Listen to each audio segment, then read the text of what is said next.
Hello, everybody. Welcome to the Relatable Radio Hour with me, Dr. Green. Thank you so very much for joining.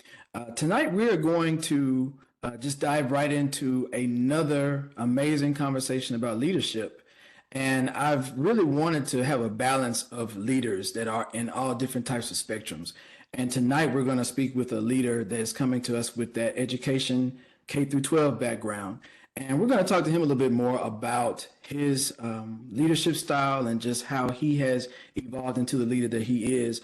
He's another brother of Alpha Phi Alpha Fraternity Incorporated. I hope you all are used to me saying that by now, but I'm so glad to have him here. I have brother Thomas Adams, who is a principal.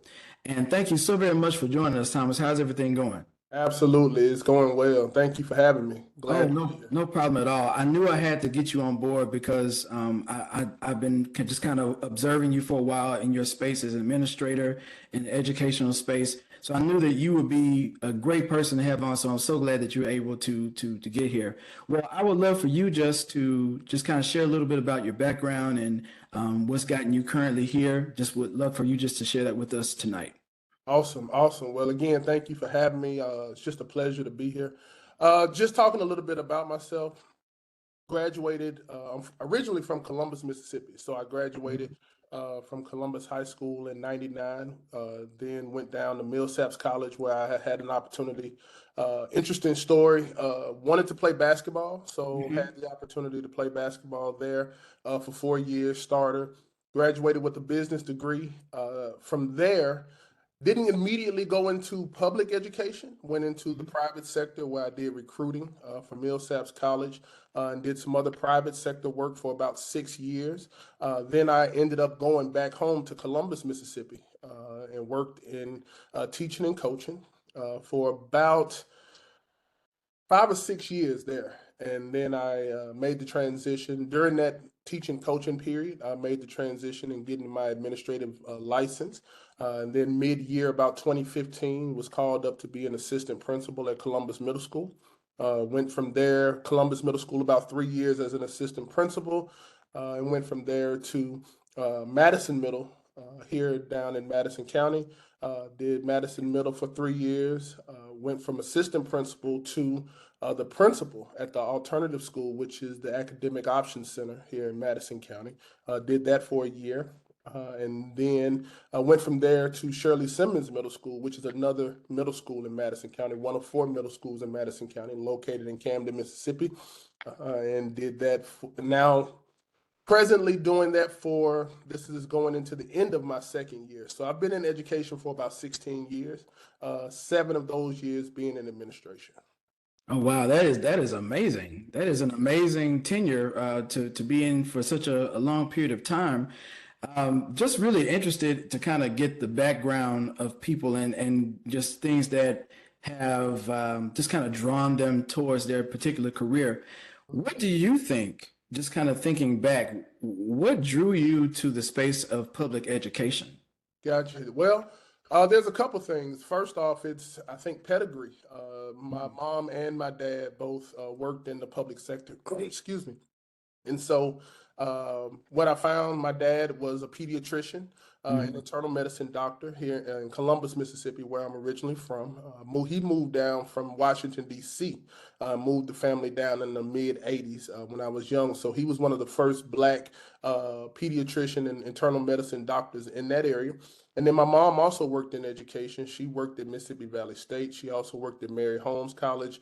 And so just both of them working in public sectors. I knew I had a passion for young people at an early age, just helping other people my age, even at that time. And I just had a passion for young people and seeing their success and seeing them grow. And so that's why I knew uh, probably around 2000s. Well, again, once I finished college, that I wanted to go into education. I just wanted to help see people succeed. And it's been very rewarding. I love what I do. I love seeing students go from where they are to where God has purposed them to be. So Mhm. that's kind of the background and how I knew because you got to have a passion for education. It's one of those things where, especially with the age group I'm dealing with, which is middle school 6 to 8, you got to have a Mhm. passion for that. And so I tell people all the time, if it's not something you're purposed to do, then you'll burn out from it. It's already enough challenges, so you want to have that passion in you to continue to be able to do it. Oh, 100%. And, it sounds like you definitely had that purpose early on to be in the space that you're in. So, I mean, I think that's great to kind of remind us. Teaching just in general is just not one of those things you go into thinking you can just kind of figure it out and wing it. You got to Right. have the love and the purpose for it. So kind of walk with us a little bit. I know I'm taking you back into time, as another person said I interviewed before. But talk to us a little bit about, making that transition because you told us, that, it wasn't the first thing that you were going towards at first. You had gone to Millsaps, I'm thinking with a different set of goals in mind for things Right. that you want to accomplish and careers that you want to go towards. So talk to us a little bit about that time because it sounds like that was the time that you kind of made some really important decisions that have gotten you to this place. Yeah. So I tell people all the time the worst thing that you can do is ask an 18-year-old what you want to do for the rest of your life, right? Right. Because you just don't know. You're in a space and you're in a situation where you've been dependent upon other people who are still trying to figure it out themselves. Honestly, if we're talking about our parents and older people, and even sometimes us when we get into the early 30s, late 30s, early 40s, just trying to figure out that space, right? And so asking an 18-year-old is almost unfair. And it's a situation where when I went to school, I probably went like a lot of people. Some people know as soon as they walk in, hey, I want to be a doctor, I want to be a lawyer, I want to be this, that. I knew I just wanted to go into business because that's kind of what I had been exposed to. Uh, Hmm. I had some people in that business field, so I felt like at a point I would open up a business or do something in that realm. I didn't really know; it was real vague, so I felt like I could always navigate that space. But then once I finished, and it was time to make some real decisions. One of the things that really led me was my first career, which was recruitment. And like I said, I've always known I've had a passion for helping people. But once I became a member of the Millsaps College recruitment team, I was out in my hometown, other places across Mississippi, the southeastern region, even across the country, recruiting students to Millsaps. And so I had an opportunity to see a process where I was helping people advance and helping people grow. And so I knew that that was something I really wanted to do, but I wanted to do it on a lower level. I didn't really like the travel of recruitment. I didn't like Hmm. the kind of constant demands of your time. So I knew I wanted to kind of get into that secondary area. And I had a coach from high school, my basketball coach, who called me and said, "Hey, I've got a position that I'd like for you to fill." And that allowed me to kind of get back into that sector. And that's kind of how I made the decision. It was just a divine path, if I'm honest. Wasn't something I Mm. planned for or prepared for. Those doors just kept opening, and it just kind Hmm. of walked me to where I am now. Hmm. So it sounds like you've kind of followed the instincts that were kind of laid into you Mhm. to go towards this direction, and it really worked out for you because you were able to kind of fall in line and meeting people that can kind of guide you to where you currently are. Absolutely. So you started out in that role with that taking on that position. I know you said you were kind of going into that space.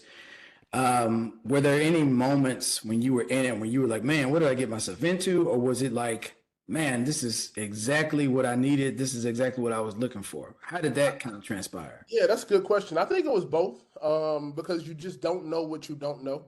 Yeah, I tell people that all the time is if you have those uh, transferable skills that absolutely. people can Yes. teach, that people can't teach. Let me say, just drive and determination. You can kind of work your way through anything.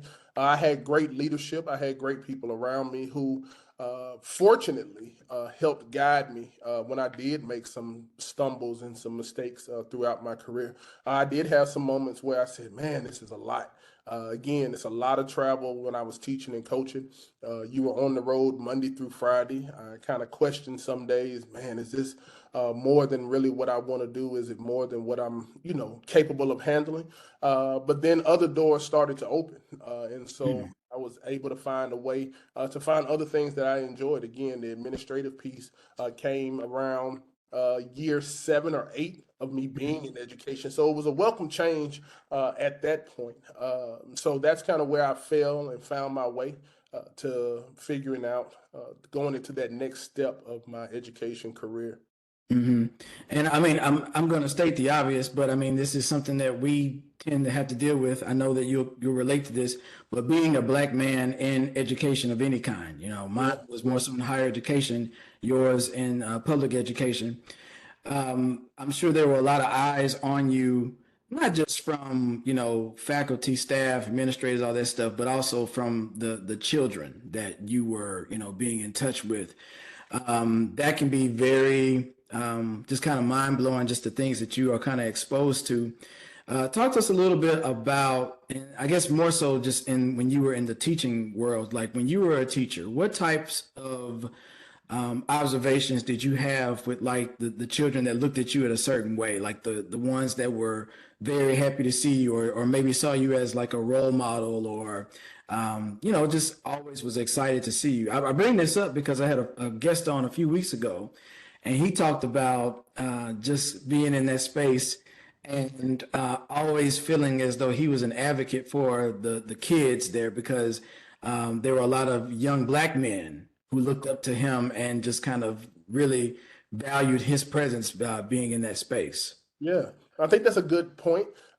My stance has always been, as my role in education is to have an expectation, right? And what I found with a lot of my students and a lot of the people that I lead, they don't necessarily appreciate it until they see the benefits of having that expectation in a world and in a space where a lot of times the students are free to do certain things, and they just kind of want to operate in their own space. You always have to have an expectation of people, and you have to have an expectation of those students. And so I've always been a strong disciplinarian from the standpoint of making sure that students are where they're supposed to be, doing what they're supposed to do. And a lot of times you don't get a lot of positive feedback in the moment, but I had a student email me the other day and told me, you've been my best principal.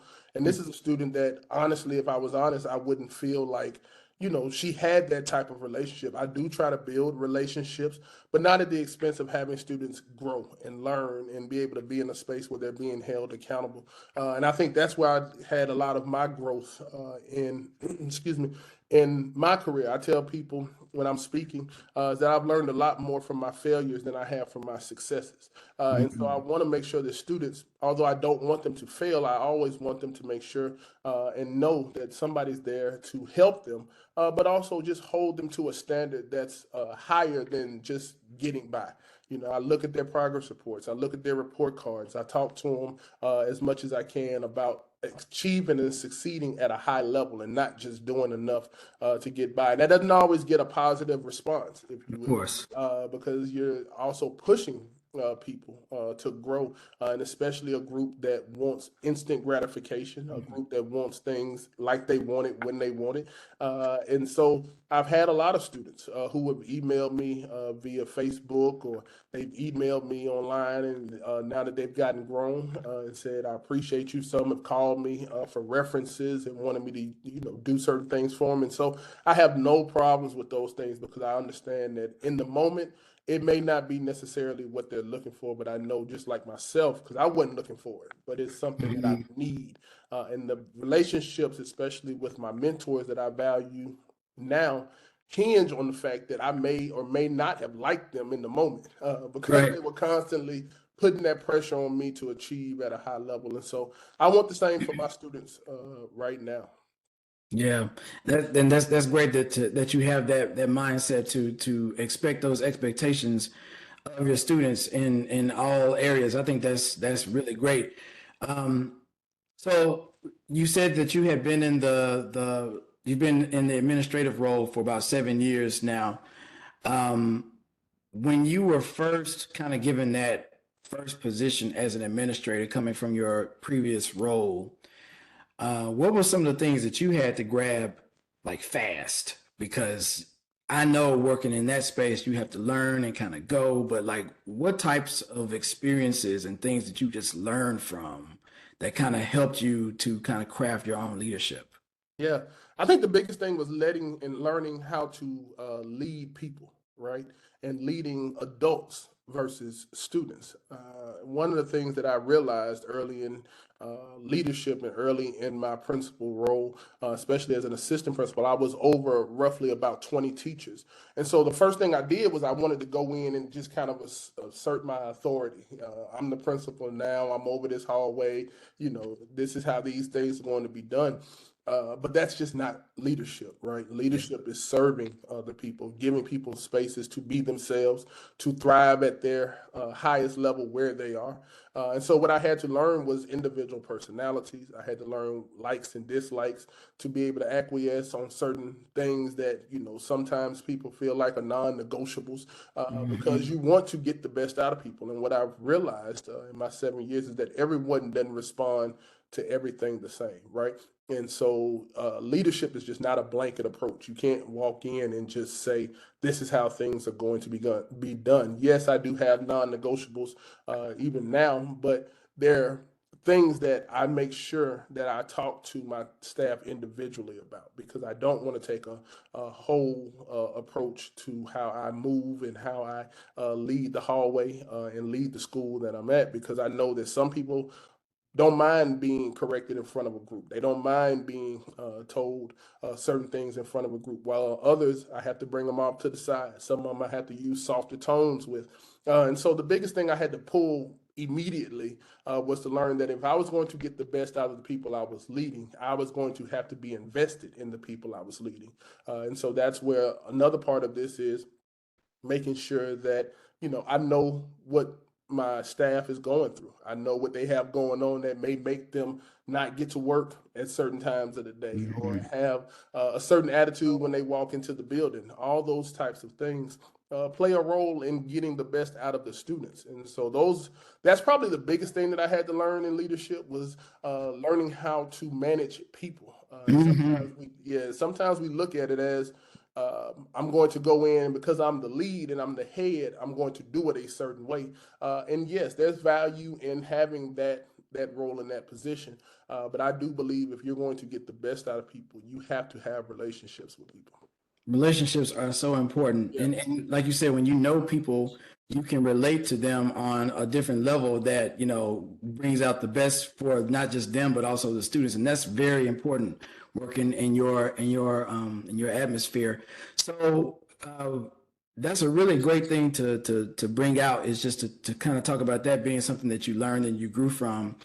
You don't have to be specific, but are there any experiences that you can think of in those earlier years as a leader that you still think of that kind of remind you why you put yourself in this position to be a leader, or what even helped you to grow more into your space as a leader? Yeah, I think a lot of it just had to do with the responses that I was getting from teachers.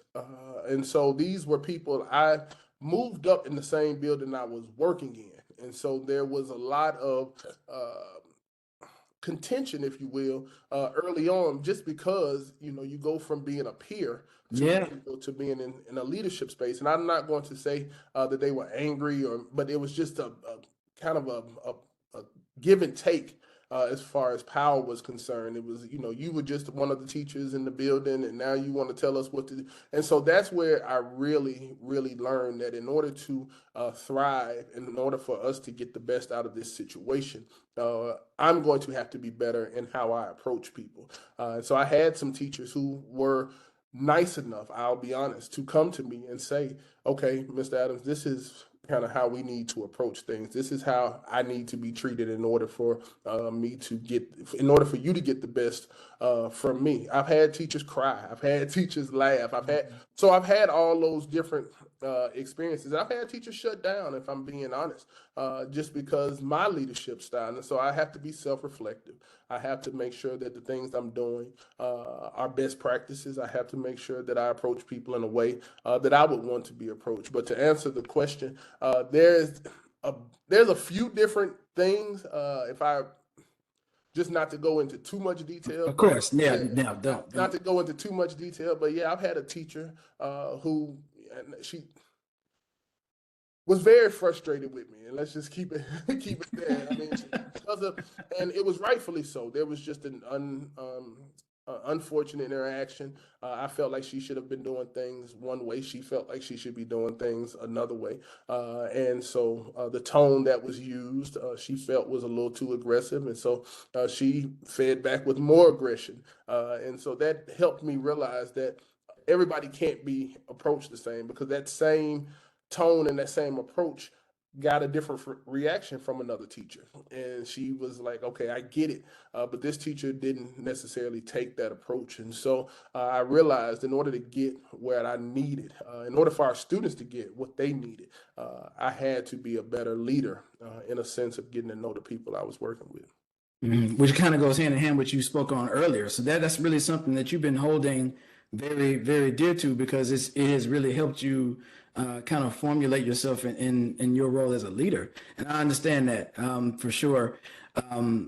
It's those types of experiences, though, that we never forget, that always help us Mm. stay in line Yeah. to doing what we need to do in order to keep the peace, so to speak, and not lose our people, because that is very important on the job, especially in your role.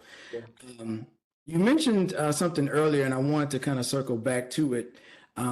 You said that your failures have helped you grow, Mhm. and in some ways, our failures sometimes can be, I don't know, not embraced, because we hate to fail. We hate to be seen as failures or whatever the case may be.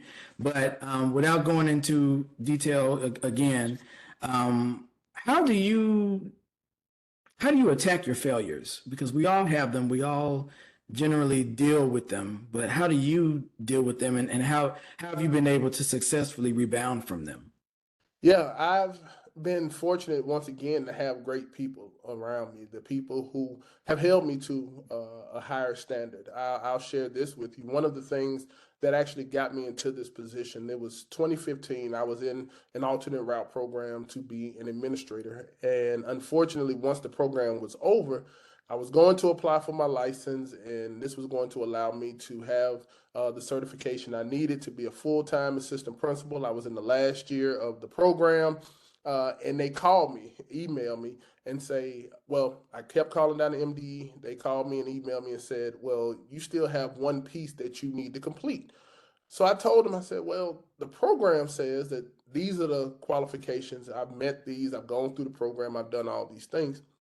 And so once they got all that information, they said, nope, you still got a test that you have to take. And it frustrated me so bad, because I realized that my certification was hanging in the balance. And so I go defeated, really, to my principal at the time and say, basically, look, I'm just not going to do it. I don't want to do it. I'm about to just walk out. This is not really something I want to do. And she looked me square in my face and said, well, if you're going to leave, you need to let me know sooner rather than later so I can find your replacement. Mm, And so I'm sitting here thinking that she's going to give me, reassurance, like it's going to be right. okay, it's going to be. And she was like, no, if you're going to leave, you just need to make that decision now. It was not this hand holding, it was not the coddling. And it really propelled me to, she said, if you're going to allow this one test to stop you from what it is you feel like God has called you to do, then go ahead and do it. But you need to let me know now versus later, because I need to hire your replacement. And what that did, Dr. Green, is really propelled me and really changed my mindset about failure. It's really about perspective, right? Because it's not failure if you look at it a different way. It's That's one true. more thing that you have to go through to ultimately get to where you are. And I told someone this the other day. They said, well, is the work that you do hard? I said, it's nothing in comparison to the work that I've done to get here. And so when I Mm, realized that, excuse me, when I realized that um, what I'm doing is nothing in comparison to what I've done to get here. So yeah, that's how I approach my. Excuse me. hmm You take it. Yeah. I love the fact that you said that what you have gone through is nothing compared to what you're currently dealing with. Right. We don't give ourselves credit enough to even acknowledge what you just said. But how are you able to acknowledge that and to even look at it from that perspective? I don't think people give themselves enough credit to look at it from that vantage point. But what made you kind of see that within yourself? Yeah, so what I realized is our destiny is greater than the path that we're on, right? Mm, And so what I had to realize is that life is short. The things that God has purposed us, He's purposed us for a specific amount of time, right? And so that's how I realized that the things that I've got going on right now, or the things that, may feel like failure to other people, or may feel like the lack of success to other people, um, their growth, their opportunities to grow, their opportunities to learn. And that was a moment that had an opportunity to learn for me, because having someone who's not going to tell you it's going to be okay, hmm having someone who's not going to always give you what it is that you feel like you need in order to be successful forces you to get out there and get it on your own and figure it out. Is this something that you really want to do? Is this something that you're going to quit because it's not comfortable right now? And I look back at it in 2015, had I made the decision not to go back and take that test, I would not have been not I would not be currently sitting where I'm sitting. That's right. And so it propelled me into that space. And that's what I really try to do for my students, is make sure that they understand that no, I'm not going to always give you the feel good, what it is that you need to hear. I'm always going to support you. And she was going to support me. She said, listen, just let me know so I can get your replacement. We'll figure something else out, but you're not going to be able to be an administrator if you don't take this test. Mhm. And so once you realize you don't have other options, once you realize that what you're working for is much greater than what you're going through currently, it really balances that scale. It makes you realize that, okay, this is what I need to do to get to where I need to be. And that's a failure, or not necessarily a failure, but that's a setback that I learned from, because had I not gone through that, again, this moment's not possible. I've been through a lot since I've been here in Madison County, and I thank God for all the things that I've gone through. But again, those moments aren't possible if that decision is not made, and I credit that decision to my former principal. Yeah. Well, that's an amazing lesson. And there's a lot that goes into what you just said. You had a challenge in this test. You did eventually pass it because here we are talking. How did you do what you needed to do in order to pass it? Because at one point you were kind of thinking, look, I can't do it. I can't get past. It's a roadblock for me. But somehow you did. How did you do it? Just went and took it, man. I just literally signed up for the test. I aced it. It was actually more of a mindset. It was the mindset Ah. that it was literally the mindset that what they're asking me to do feels unfair, right? Hmm. And that's another lesson that I really try to establish to my students, is that it's not always going to be what you feel is fair. You just have to figure out, is it worth it, right? And so the question that I had to ask myself was, is it worth it? And it was worth it to pay the money, to take the test, to study for the test, because I had done all the work that needed to be done up to that point. So I just signed up for the test. I took it maybe a month later. Uh, did extremely well on it. Got my license. The rest is kind of history from that point. But that's really what I went into it with, the mindset that I had to now, because the other option was going back to what I was doing. And that felt more Mm. like failure than going forward, right? I'm about to have to literally go backwards into a role, and this role has already been established. All I need to do now is do what it is that I need to do to get my 5 year certification. And the only thing that's standing between me and that is a test. And I've taken enough tests in my life. What's one more test if I'm going to ultimately achieve the goal? And now, again, not knowing that the path was going to lead to this moment, but regardless of where it was going to lead, I knew that what I had done to get to that point warranted me going into that next phase of life and at least giving it a shot. Because here's the other piece: I knew what it looked like where I was. What I didn't know was what it looked like where I was going. And so that's the chance I wanted to take for my life, because I never wanted to say that I did not achieve a certain level because I was scared, because I got mad, because I got frustrated. But I'm not going to give up on myself. And so, also, to answer the question you asked earlier, is that I believe in myself enough to know, that I have the talent and ability to do the things God's Mhm. called me to do. It's not been easy, I'll be honest, but it's been worth it every step of the way. Mhm. I love the fact that you bet on yourself. Yeah. You Yeah. bet on yourself to accomplish some more amazing things, and that you didn't want to backtrack. Mhm. That fear of the unknown can keep us in a place of, confinement, and we just stay okay with it. We get, really comfortable in that place. And I love to hear the fact that you didn't want to do that. You already knew what it looked like to be where you once were. You bet on yourself enough and acknowledge what you had in store for yourself enough to make that leap and to change that mindset.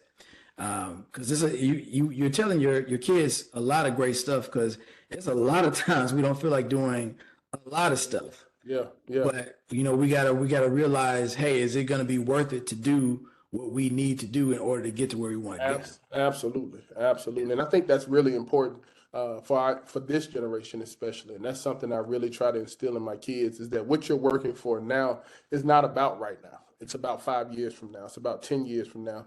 Making sure that you're in the best situation possible, because what you don't want to have happen is for you to look back, and most of us, if we're honest with our lives, we've looked back at certain points and said, "Had I done this differently, then this might have been different." Well, if I can give you some opportunities and some information to help you realize that, okay, right now in this moment, in the sixth, seventh, and eighth grade, you're making life decisions just about how you approach your classes. Are you there on time? Are you working hard? Are you giving up just because the teacher is giving a hard assignment and you don't feel like you want to do it? Are you just going to take an F, or are you going to work hard and just be a little bit better? Those are all life skills that are going to be transferable when you get on the job, when you try to become an entrepreneur, whatever it is that you plan on doing. If you're willing to give up now because it's not easy, then who says what it's going to look like when life really gets hard and bills Right. start coming and real challenges start coming? So I try to teach perseverance, and I try to teach the right attitude and the right mindset. It's okay to be upset. It's okay not to feel like it. It's not okay to quit. And so Yeah. that's the biggest thing that I want to instill in my kids. And it's difficult sometimes because again, they're in a mindset of, social media, seeing things instantly gratifying, and making those things, not necessarily a reality for many of them. Yeah, I'm so glad to hear that you are doing that, because something I was going to ask was going to be predicated around the generation, the kids that you are generally in the midst of now. A lot has changed, like you said, with the social media indoctrination and this instant gratification, this microwave generation, so to speak. They want it hot, quick, and ready, right here and now. It's a different field altogether working with them. But I'm glad to hear that you are trying to instill those types of things that they're aware of. I wasn't even aware of what I was doing in sixth grade as a kid, but those transferable skills, like you mentioned, they Mhm. helped me like through the rest of my life. Things that I started to do as far as routines and Yes. going to class on time. All those things paid off. So I'm glad to hear that you're sharing that with your students. How is it being a leader Hmm. with this generation? Because I have my own thoughts about it just from what I see and what I've heard. I'm so glad social media was not around when we were coming up, because that's a mess. You know what I'm saying? And Different. the cell phones and all the different things. How is it, as a leader, to be responsible for this generation who has such a different background than previous Yeah. generations? I think to be honest with you, it's challenging, but I don't think the challenge is any different than leadership was when we were coming through, right? It just looks different.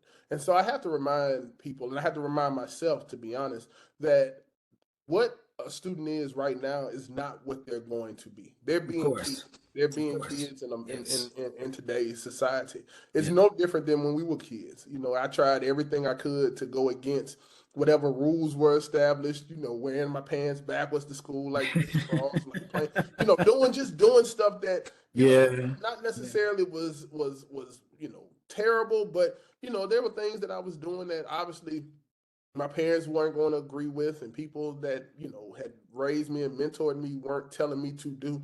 And it's the same thing with this generation. The only difference, as you mentioned, is that now you add in social media. There is the challenges there, because I do also understand that our students deal with more, and I know a lot of people don't agree with that. But understanding that at 11, 12, 13 years old, you're still processing small things about life. Now, if you have access to all this other and additional information, it just really complicates how you process and how you see the world. And if we had access to those things, I think our lives would be different, as you mentioned. And so I have to give students grace a lot of times with that.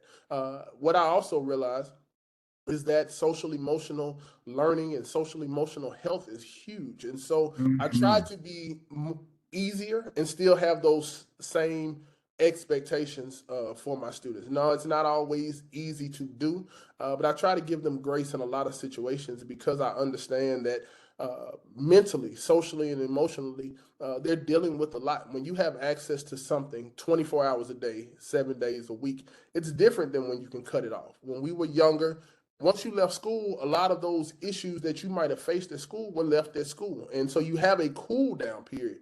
Well, imagine if that person that you don't get Mm. along with now has access to you 24 hours a day. They can Facebook you, they can Mhm. DM you, they can pick at you on. Those are different challenges to face. And students are having to face them each and every day. And sometimes not because they want to, because other students just want to pick and other students, and so we have to deal with those things on a daily basis. And so again, we want to make sure that we set a culture and set an environment that has high expectations. We expect you to be kind. We expect you to be respectful and knowledgeable. We expect you to do the things the right way. We're not going to compromise on that. But if you make a mistake, there are rules in place and there are things in place, processes in place to give you grace up to a certain point, right? And because Mhm. there still has to be accountability. And so we want to make sure our students understand those pieces as well, because just because you're doing something and you don't necessarily feel like it's wrong for you, we're not going to absolve you of accountability. Because, like I tell my students, the things that you're doing sixth, seventh, and eighth grade that are only getting you a certain type of punishment, well, that punishment or that consequence is going to look different the older you get, age appropriate consequences. And so I try to make sure that they understand those things so that we can go forward. Yeah, and that's so important that you do that. Excuse me. You're fine. You're fine. And I apologize. I'm coming off of a cold all weekend, so I apologize for Man, coughing. just so that people are aware, we are living in Mississippi, and the allergies, the Yes, I'm pollen, coming the off of it. anything, the weather, anything can make us Yes. just shut down for a few days. So if you're not accustomed to that, then welcome to our life for just a brief second. But no, that is a great way to put it as it relates to giving us an idea of this generation, what they're dealing with, and how you all kind of react to that. That's a different space for sure. What would you say, aside from the social media, what do you think the challenges are? Um, I'll ask it in two ways. One, as a leader, Okay. and then some challenges that you think a lot of the students are kind of dealing with at this point. I think one of the biggest challenges is something that we dealt with, or I think a lot of students dealt with even in our generation, is acceptance, right? And Mm. so social media plays into that, but it's acceptance in general. You want to feel wanted, want to feel desired, want to feel needed in a safe space. And so they are trying to find that space. And it's not always easy, especially in middle school, where being smart is not always rewarded as far as your social Mm. group. Being in academic circles and areas is not always rewarded in your social group, not from a school standpoint, because obviously there are clubs and there are things of that nature. But sometimes, you don't feel like you're part of the in crowd, if you will, because you're in things that don't look like what traditionally students would be doing on their weekends or on their time off. And so I think they battle with that, because I have a lot of really, really intelligent students. Just give you an example. I had a student last year who was, acing it on tests and doing a lot of different things. And I said, man, I'm gonna put you in some honors classes. And he was like, no, I don't want to go to the honors class. I don't want to do it. I'm not going to Yeah, do it. If you put yeah. me in there, I'm not going to. I'm just going to purpose. And so it's just feeling accepted. And he felt more accepted in the group that he felt like he could function at a high level. and be in a group that was more comfortable instead of pushing himself. So I think acceptance from their area, from a leadership standpoint, is just again expectation and making sure that the expectations are there, they're consistent, that students can follow them, that they understand them, that you're clear and concise about what it is that you want them to achieve, and having that in place throughout the school and throughout the building. Sometimes, it's easy to kind of toe that line and get into that gray area because you know a student or you like a student or you become more fond of a student as far as your interactions and things of that nature are concerned. But you have to make sure that you're doing the right thing at all times by every single student, regardless of the situation. And so I think from a leadership standpoint, making sure those expectations are clear and that you're doing it consistently. But from that student, man, when you're dealing with acceptance across the board, when you're dealing with acceptance from 11, 12, and 13-year-olds, and I think, and just to add on to that too, the emotional instability that comes Mm. along with being that age, right? One day you're excited about life, the next day you're real upset, and you can ask them and they don't know, like, what why do you have an attitude, why are you walking Right. around, why are you not smiling? I don't know, I just and so you have to deal with that, and Yeah. it's it's difficult at times, even from a leadership standpoint, to see students go through those mountaintops and valleys over the course of a day, over the course of weeks, because sometimes it's just nothing you can do to help them get out of it. They have to get out of it themselves. And so making sure that they have opportunities and coping strategies there to be able to deal with those things that they're dealing with in life, because a lot of times what they're dealing with, they're not going to ever tell you about. And it affects, Mhm. just like with teachers I mentioned earlier, having personal relationships, even with students, just knowing, different backgrounds that they come from, the things that they're dealing with at home that may affect how they operate in that school space. Because it's a very real thing that kids are dealing with adult situations, right? They're having to take care of younger siblings. Some of them are having to work. Some of them are having to make sure things are taken care of that traditionally students at their age don't have to do. And so dealing with those emotional ups and downs may be just a byproduct of some of those areas that they're having to deal with outside of school. Mm. So I'm so glad that you brought up the acceptance Hmm. part. So very happy to hear that because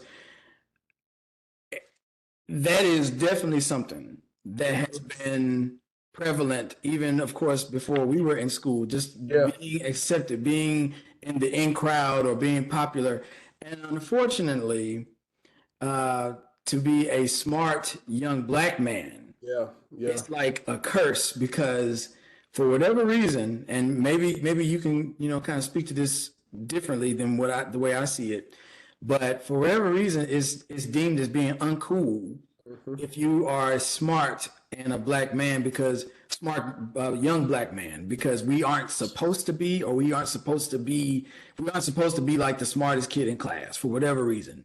I don't know what that kind of sticks to, but it's almost like if you are, you won't be in the in crowd, or you won't be seen as cool to everyone else, because it's good to not make good grades, and it's good to be the class clown. It's good to be you know uh, you know just doing all these out of the box things, but it's not good to be smart. Have Hmm. you seen it? Am I creating something that's not there, or what? Does that kind of go to what you said as relates to acceptance, or have you not really seen that? No, I think that's a good point. I think the issue is the same issue that we faced again when we were coming up. What's sensationalized on TV? What does the media push? Hmm. It Hmm. pushes things that don't necessarily outline being highly intelligent in that space. It's not Yes. being wrong, but having a role model that fits that mold is what we lack many times. And so, if you don't see it at home, right? You Hmm. don't see it necessarily in your inner circle, and what you see is what is entertaining you via social media, via Instagram, TikTok, whatever, whether it's rap, whether it's entertainment through sports, whether it's any other type of form of media. A lot of times they're not praising the doctors, they're not praising higher education, they're not praising those with higher advanced degrees. Those things aren't seen as cool, and so the role model is not there for them to see it and to be able to push towards it. We often talk about that going home. A lot of times, what you're rooted in is what you see each day. So if I leave school where I have a Dr. Green and I really admire and I really respect him and I really appreciate him and I see some benefits in him that I want to be like once I get older. But when I go home, everything's pushing me in the total opposite direction. Many times I'm going to go in the area that's most comfortable for me. And so that's really where you see a lot of our, especially our young Black men, get caught up in that trap, is that, they want to do what they see and not necessarily who they are. And so you see kids who are not, to use that kind of colloquialism in the urban dictionary, like they're not built like that, Yeah, And so yeah, they're not built like that, but they want to follow that path, not because that's who they are, and that not because they have to, but because that's something that they see. It's absolutely. easier to emulate. And I tell my kids all the time, especially some of them, I say, man, you come from a good household. You come from the people who are doing the things you want to emulate, want to be more like you. They want to have a lifestyle where they don't have to worry, where they don't have to constantly have to think about where next meals and things like that are coming from. So it would be easier. Your path would be easier if you just accepted who you are and where it is you're going than to try to be something you aren't. So to your point, that's really where they kind of get caught up. I see it even at this age, kids, want to emulate and want to show pictures of themselves doing things that, you're just like, man, that's not who you are. You've come from a good household. You come Right. from, but it doesn't feel right to them because that's not where they get acceptance. They get acceptance more so from doing things that are more along the lines of social media and along the lines of things that they would see that would come out, on TV and things of that nature. So we're trying to create those spaces, though. We're trying to get them. One of the things that our district and our superintendent has pushed is to make sure we get our students exposure, because that's really where it comes from, right? You do what you see, you do what you're exposed to. You kind of, if you have more access to certain things, then you're more likely to say, okay, I can make a decision. I've seen people in my life who have gone to college. I've seen people in my life who have been successful because they've taken a different path. Now we have a chance of saving one or two, three or four, five or six, and then that person can reach back, and that person can reach back, and that cycle can start to begin where it can be cool and be acceptable to be smart. The other thing I would say, just to piggyback too, is that parent support starts to wane the older students get. So being smart is really promoted in elementary, K through 5. Yeah, You see a lot of yeah. parent support. They take a lot of pictures. They want their baby on honor roll, things of that nature. But then 6 through 8, 9 through 12, they kind of leave them alone to kind of handle it on themselves, and you start seeing parent support wane. And I believe if we could get more parents involved, and again, I know people are working. I know people have other obligations. But if parents would be more involved, I also think that would kind of change the narrative, because where there's accountability, there's a better chance of success, right? And so because when students know that someone's looking, someone cares, someone's pushing them, they do have a better chance. And I think that sometimes what our Black men and just Black students in general miss at times is that accountability factor from parents, not just from teachers, because teachers are pushing them.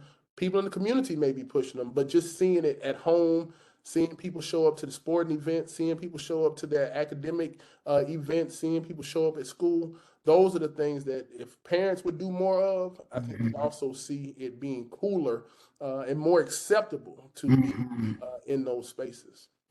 That's such a good point because yeah, when we get older, that parental support, I wouldn't say support, but maybe parental guidance into, continuing what we started K through 5, continues because, I guess we are seen to be a little older, so we're given more responsibility to, Mhm. the foundation was built K through 5, and it's at that point that we're supposed to take that foundation and carry it over. But I can Absolutely. definitely see now that you've made it just really clear about what you've experienced, how important it is for that parental guidance to continue, not just K through 12, K through 5, but also from 6 through 12, because those are those really trying years that you really make a lot of good decisions, which brings us back to Mhm. you trying to instill those things into those sixth through eighth grade students that you've been doing quite well. So thank you for bringing that up and making that really clear. I felt that way for quite some time.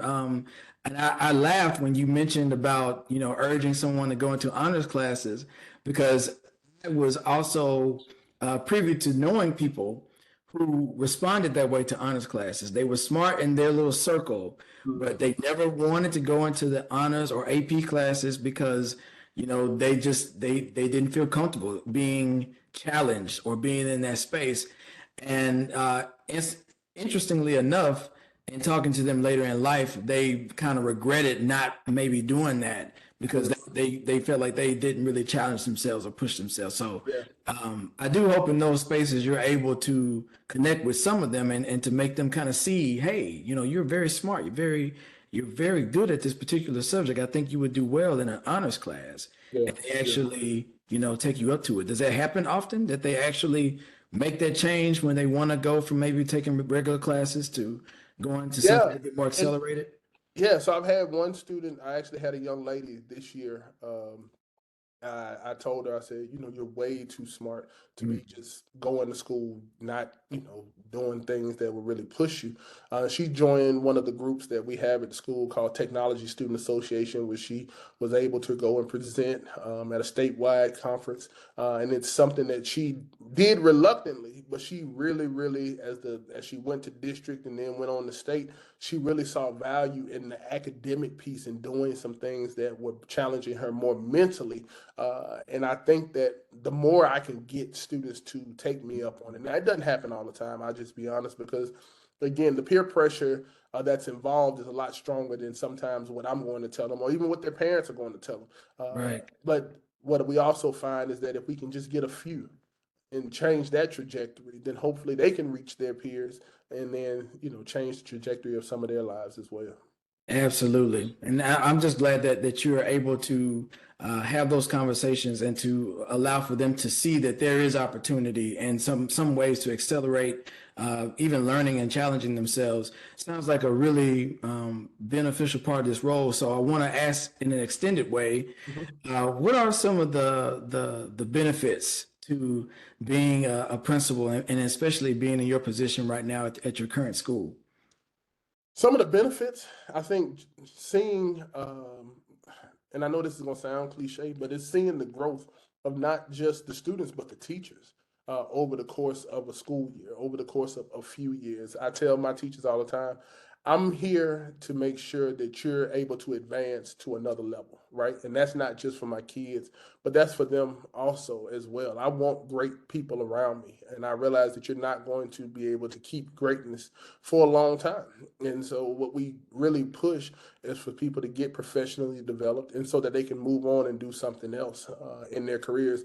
And that opportunity was afforded to me as well, was not to just keep, because sometimes we get into a space, right? And the better you are at something, the more people want to just keep you in that Oh space, yeah, right? they do. And so, what I really feel the benefit of leadership is not just making sure someone's great in one area, but pushing them so that they can achieve at a higher level in multiple areas, or to go on and find out what it is. What do you want to do over the next 5 years? If I can keep a great teacher for 2 to 3, and then year 4 we're helping you get into something else or another area of administration or another area of education that better fits your needs at that point in your life.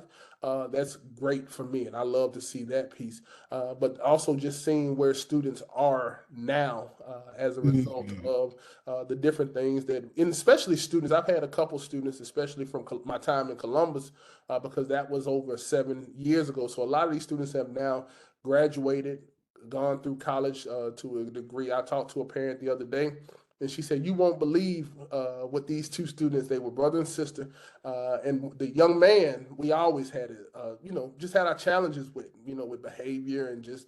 Different things that he was going through, and she was so excited because he was finishing up a master's program. He had located a job in Atlanta, and he's doing such a great job. And she was so excited to tell me how much we had played a role in just staying on him, making sure he was doing the right thing, talking to her a lot. But where he was now was not where he was, 6, 7, Mm-hmm. 8 years ago. And so seeing that growth in not just my students, but also my teachers, that's one of the biggest benefits to being, but also being a Black male. In this Mm-hmm. space is just a huge benefit because I'm able to talk to my white counterparts. I'm able to talk to my female counterparts, male counterparts, just about the challenges that we face, and also just opening those doors and opening those discussions about equality, equity, not just for my kids, but Mm-hmm. for other leaders who want to be in this space, what that looks like in this zone and in the district, having those conversations at a high level. In this academic space, those are great things about being in this position because now I can help other people who look like me. I can help other people who aspire to be in this role to achieve it. And I can tell them again about some of the successes I've had. I can tell them also about some of the challenges and setbacks I've had. But the biggest thing I want them to know is that you can't give up on yourself Mm-hmm. because at the end of the day, who you are is bigger than any situation that you may be going through at that moment. Absolutely. I'm so glad that you have a seat at the table Yeah. where you're able to preview all of those things and just to be able to be seen as, someone who is making an impact on someone's life and also being able to have those candid conversations and to be able to open up other opportunities for people who look like you. That's a great space to really really be in. And you mentioned something, and I want to kind of pull at a little bit about, having conversations about people, having conversations to people who want to also be leaders within schools, such as yourself. What would you tell someone who's listening right now about getting into this space, what it will take, and maybe not just as a leader, but maybe just in education? What would you tell someone who's listening, who's interested in getting into this in this career field? Yeah. So first off, you got to have a passion for it. And I know Mhm. that again sounds cliche, but you have to have it has to be something that you want to do. Education doesn't look the same as it did when we were in school, and so if you're not patient, you're not willing to deal with the ups and downs and the challenges that come with today's generation, then it's not something that's for you. Again, I always tell people you got to be professional. People are. This is what I heard a while back, and I'll never forget it.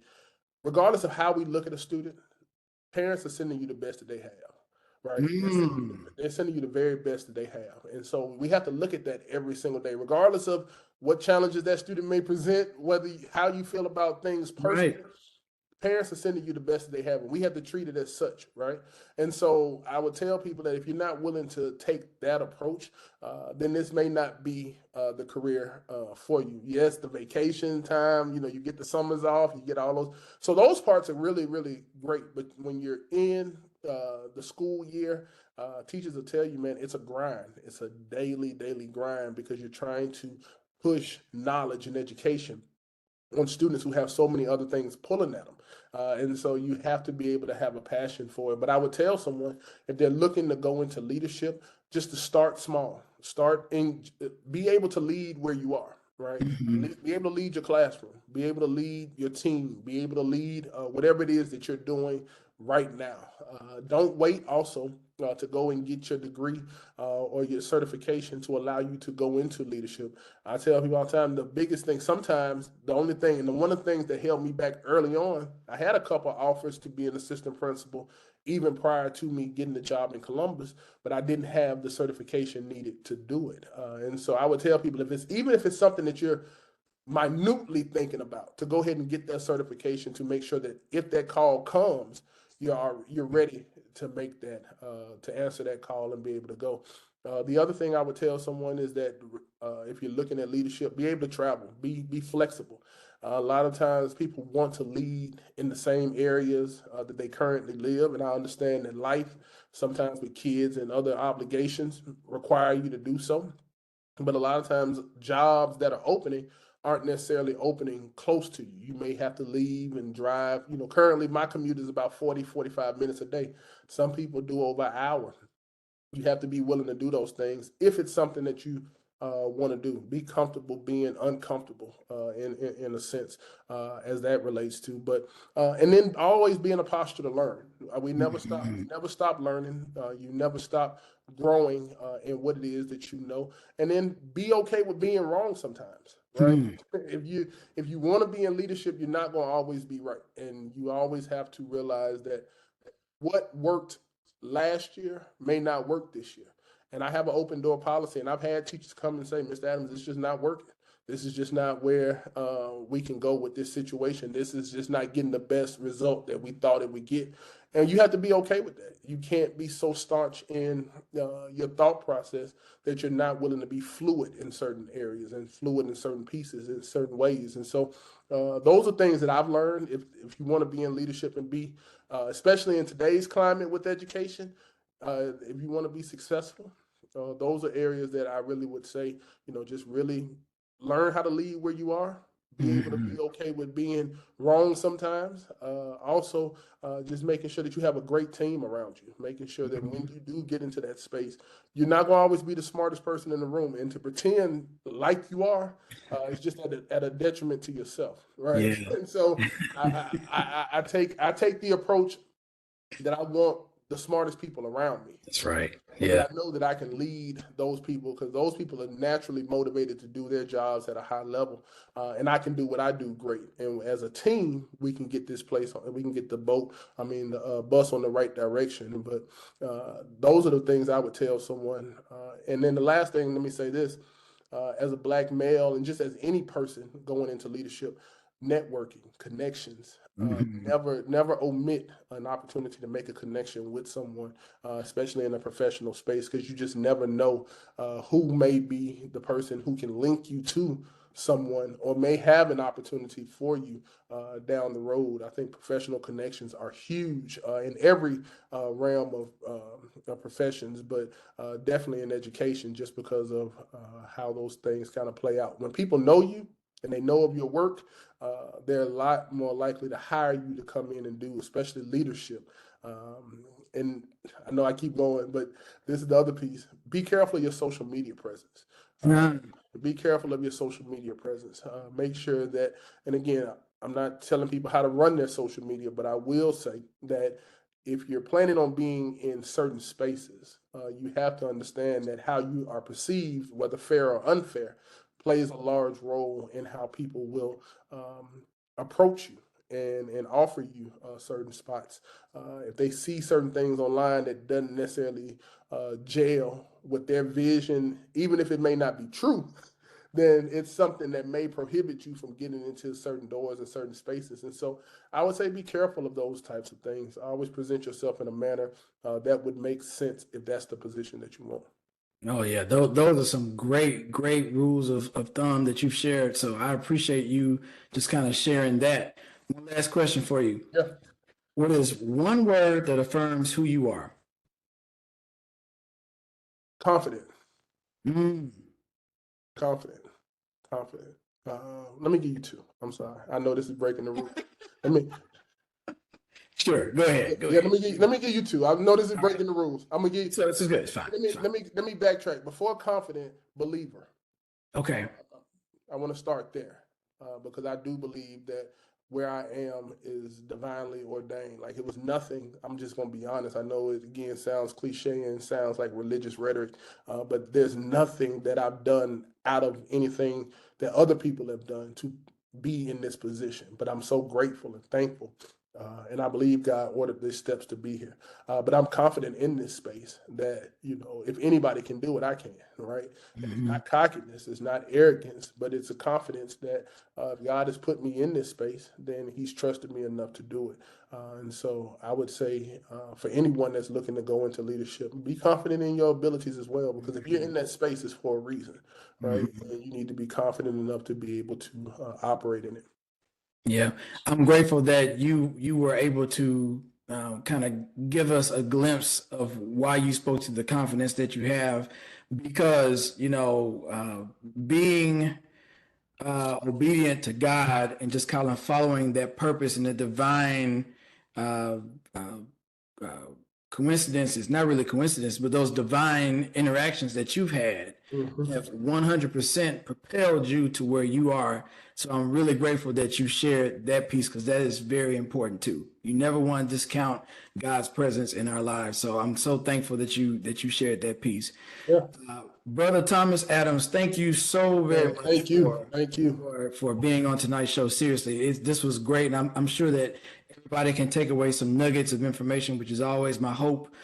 So thank you for sharing again. Thank you for just Opportunity. your presence. If people want to follow you on social media, how can people do so?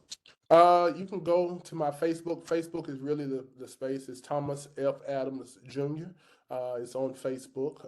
So that's really my biggest social media presence on Facebook. And then if you always want to keep up with what's going on at the school that I'm currently principal, we have a bunch of opportunities to be able to donate, be able to give, be able to interact with the things that we have going on. You can go to madison-schools.com and search through the school tab and go to Shirley Simmons Middle School. It's great ways to see some of the great things that we have going on with our teachers and students, and we're growing that community in that academic space. And so we're excited about it. We're excited about it for the kids and just the upcoming area. So yeah, please come and join us. Love it, love it, love it. Last thing for sure. Okay. Yeah. What is one thing that you're grateful for today? Just another opportunity. Mm-hmm. I feel like every day we wake up, we have an opportunity. And the biggest thing I tell students, this is what we say. So I believe in this. I believe in daily affirmations, right? I believe in how the greatest person and the greatest thing that you'll speak to every day is yourself. And telling yourself what it is and achieving your dreams. And so I tell our students every day, we start this every morning when I do my announcements. I tell them the one thing we want to do today is be better than we were on yesterday. And so that's the thing that I believe is just having another opportunity to be better today than I was on yesterday. Yeah, I love that. And I'm glad to hear that they have those daily affirmations to grow into that space. I think if I were to think of something, I would just say just rest, because we take for granted the job that a great night's sleep can do for us. So Yeah, for sure. I'm grateful for that today, because I definitely got it and I needed it.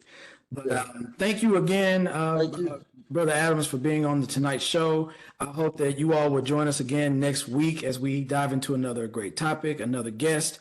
I hope that you all have a great rest of the evening and have a great weekend.